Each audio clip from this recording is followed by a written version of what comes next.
Welcome to AW Services. A very quick video covering the Behringer effects pedals that are available online. They are affordable. They price between £20 and £30 per pedal. This one is a DR600 digital reverb. This is a stereo pedal with stereo 1/4-inch jack in and out. It also runs on a 9-volt power supply with its very standardized jack located on the side of these. So if you're buying one of these, like I said, they are affordable, they work. However, I wouldn't treat them as you would maybe treat a more expensive pedal, because they are an all plastic construction. The pedal may start to flex and crack if you stamp on it too heavily. I purchased this along with some others to use for my drum machines and my samplers, so they're only going to be used on a tabletop and they will be pressed on and not stood on, so they should last some time. When I first got it, being a man, I didn't read the instructions and I thought, how do I get the battery? So these work on a 9-volt battery. However, I've used this one on a 9-volt battery. I've unplugged the jack sockets on the side because some of them, that's the only way that you can turn them off, and also turn the pedal on and off as well. But I left the battery in it with nothing plugged into it.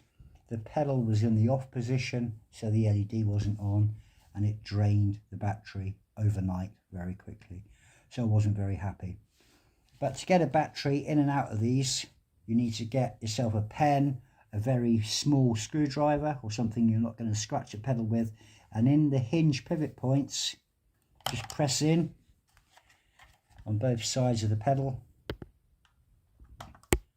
put it on its side, and the very plasticky top cap pedal cover comes off. You need to be mindful that you don't lose the spring, and you also need to check it periodically that you don't lose this small rubber plunger that actually presses on the pedal. I did have a compressor sustain pedal brand new, and this was actually missing from it, so things to be mindful of. And also these springs can fly out and smash you in the eye if you're not careful. But it takes a standard 9-volt PP3 battery. To put it back together, I suggest you put one side of the pin in, lie it on its side and press with your finger. It's awkward when you're doing this single-handedly while holding a phone and trying to talk and multitask at the same time. And like so, it goes back together. But that's how you put a battery in. Things to be mindful of though, so if you're using these for guitars and you have a pedal board, if I bring in the really expensive line of pedals from Boss, this is a DS1 distortion, whether it's a stereo or a mono pedal, the 1/4-inch jack sockets do not line up in the same height plane.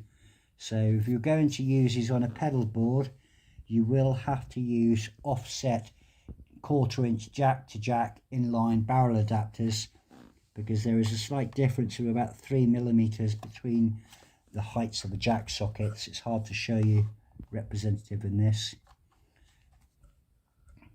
but also you can use small jack to jack jumper leads, but you're going to have loops of cable everywhere. They are no means as more robust as the Boss pedals that have been around for over 30 years and are very well made. But for affordability and good onboard effects, whether you're using it with a drum machine, sampler, keyboards or guitars, they may be a good pedal for you. But that's all of my tips on that one. If you have any questions, feel free to comment below and I'll try to answer any questions as I can. Thank you for watching. Bye bye.